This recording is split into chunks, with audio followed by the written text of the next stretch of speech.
watching this video, then you're watching the sequel to the first video I made about change yesterday. As you can tell, I just got off work. I'm still wearing my hard hat, and I still got paint on my hands. Couldn't take that off, though, you know? I think I'll be all right and I'll be safe in here. So when we're talking about change, right, and we're talking about whether it's positive or negative, like I said, you could talk about personal change, but you can also talk about change externally, change outside of your control in the world, right? And unfortunately, the reality is that while change is always, like generally speaking, is always a good thing, as I said about personal change, it can also be negative. And this also applies with structural change, environmental change, political change, economic change, sort of all these other different subcategories of change that exist externally. And so the issue with external changes is not so much that you don't really have as much control over as you do personal change, but the effects of external change affect your ability to change personally. So if you're trying to implement a personal change, say you want to eat better, or you want to save money to buy a house, or whatever, it's difficult to establish that if things around you are in flux.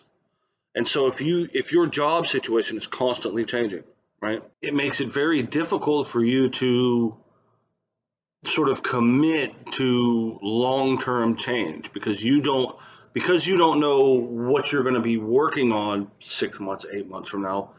It's difficult to determine, if you're going to be able to eat healthy 6 or 8 months from now. Because your money might change. You may not have the same amount of money as you do now.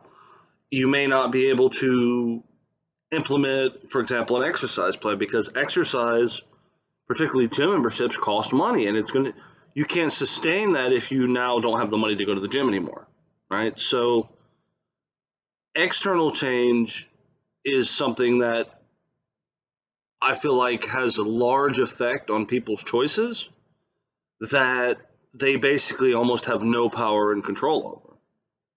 And so this goes into other topics as well. When you talk about, say, environmental change, right, or political change, right? Say you wanted to get a loan to start out a business, right? Let's just take COVID for example. Right now, currently, say you were going to use COVID or what was going on right now, and you were going to get a loan and start a business, and you already had a business that was struggling, but you were going to use the money to reinvest in it, and then something politically changes, and now you don't have access to that anymore. It becomes difficult for you to make personal changes to overcome that. It's the same thing with getting a house. So, for example, me personally, I've been really trying hard to save up money to buy a house. I really have. But what's happened over the last year or two is the housing market's gone through the roof. And that is not something I can control. That is something I don't have any say-so over. But now a house that might have been 150, 200 grand 6 or 8 or a year ago is closer to 250 or 3, And so those kinds of changes externally can also be negative. And so when you compound these issues, when you have multiple different changes happening on a very large level, it creates this kind of, I don't want to say multiplicative effect, but it creates this chain reaction effect that could fundamentally alter your ability to do many things. And this is why personally, at least I feel that if large-scale changes are going to happen, then the effects they're going to have on people as a whole need to be accounted for. And unfortunately, that's hasn't been going on, in my opinion, for a while now. Now, I don't want to get too political or into politics. I could. I'm more of a middle-of-the-road guy. I tend to stay out of that kind of crap. Like, I just don't want to be involved in it. But I can say that on just an objective metric, people's lives in the last 10 to 20 years have changed more than they have since, I would say, ever. The amount of change, external change that happens on a regular basis, the amount of sort of, I would say, the amount of sort of top-down changes that happen, or what the the stuff that people are kind of being forced into doing or not being forced into doing, is having a really profound effect on people as a whole. It's difficult for you to grow and change as a person when you have so much top-down pressure from the government, supervisors, right? Company heads, right? Anything that happens at the top sort of spills down, and not in a positive way. I'm not talking about some crap like 999. I'm talking about real, like anything that changes how people have to operate to do business inherently affects everybody that works under that company. And this is something in my mind that's a big issue, because a lot of people aren't taking that into account. A lot of people aren't taking into account the long-term consequences on the individual's ability to grow and deal with what's going on when something way far beyond their awareness changes and it affects their daily life. Because the unfortunate reality is a lot of things do. And this is where I feel like there's a huge lack on a large institutional level right now, is that people don't take into account and don't really look into how what they're saying and doing right now is going to affect people as a whole. There was a movie called 21 that came out. It was a card movie. It was dumb, but there was a quote from it that was kind of silly, but it stuck with me, and it stuck with me to this day. And it's something that when you're striving for personal change, you always have to be aware of.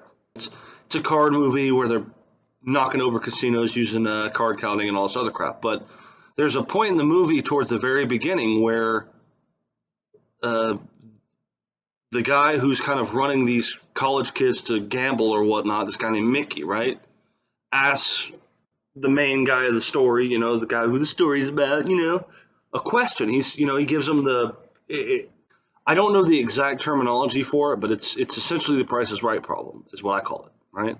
And so you have 3 doors, right? And you pick one, obviously. So there you got 3 doors, and behind one of those is a brand new car, and behind the other 2 there's nothing. And so he picks one. He says, which door? It doesn't matter. Just pick door number 1, right? So he picks door number 1, right? He picks door number 1. The announcer goes, "Are you sure?" "All right." Opens door number 2. There's nothing in it. It's empty, right? And then he asks him, "What door do you pick? Do you want to change your choice or not?"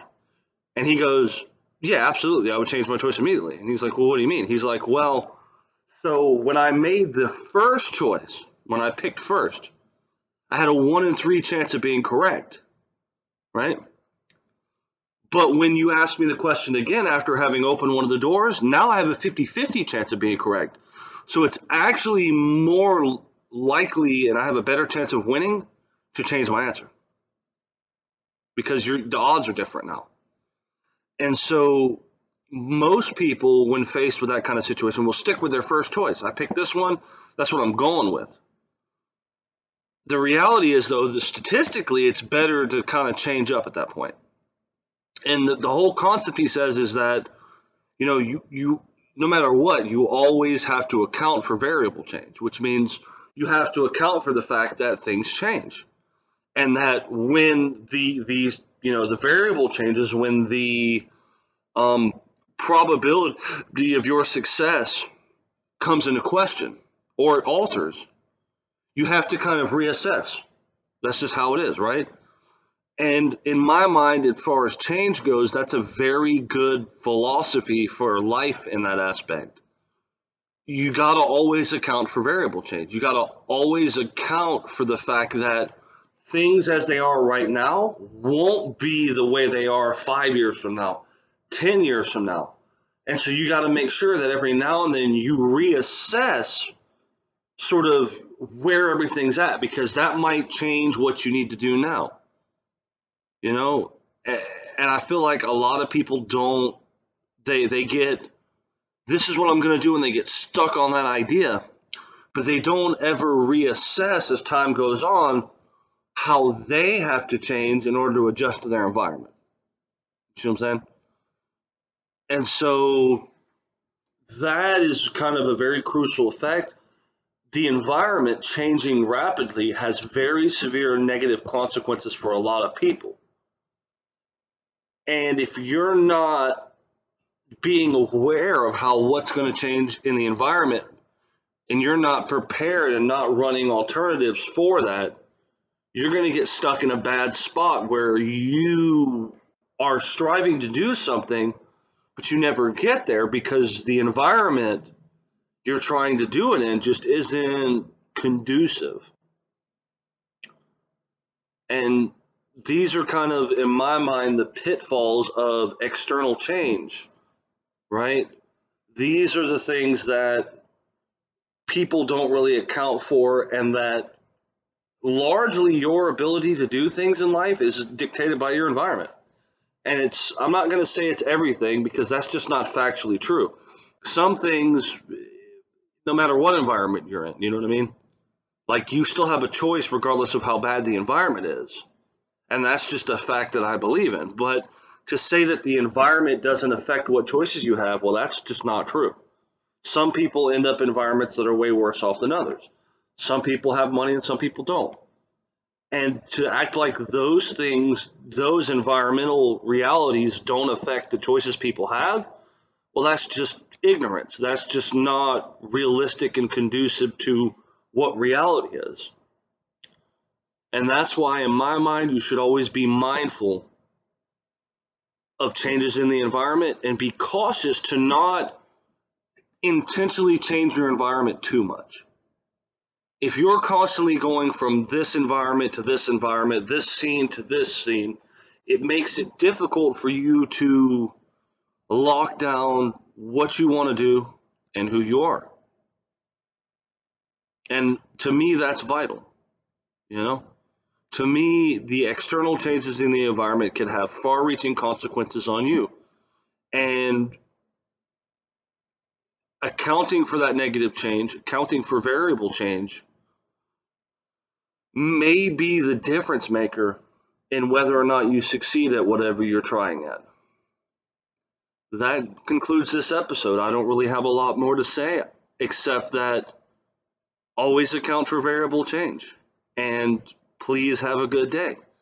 If you like this episode, please like and subscribe and give me some feedback. Please leave a comment, let me know you're out there. Let me know what you think I can do to improve the channel because it's a work in progress and it's something that I'm really passionate about. And the reality is if you're going to grow, you have to take a sample of your environment. You have to know how you can work with what you have to grow.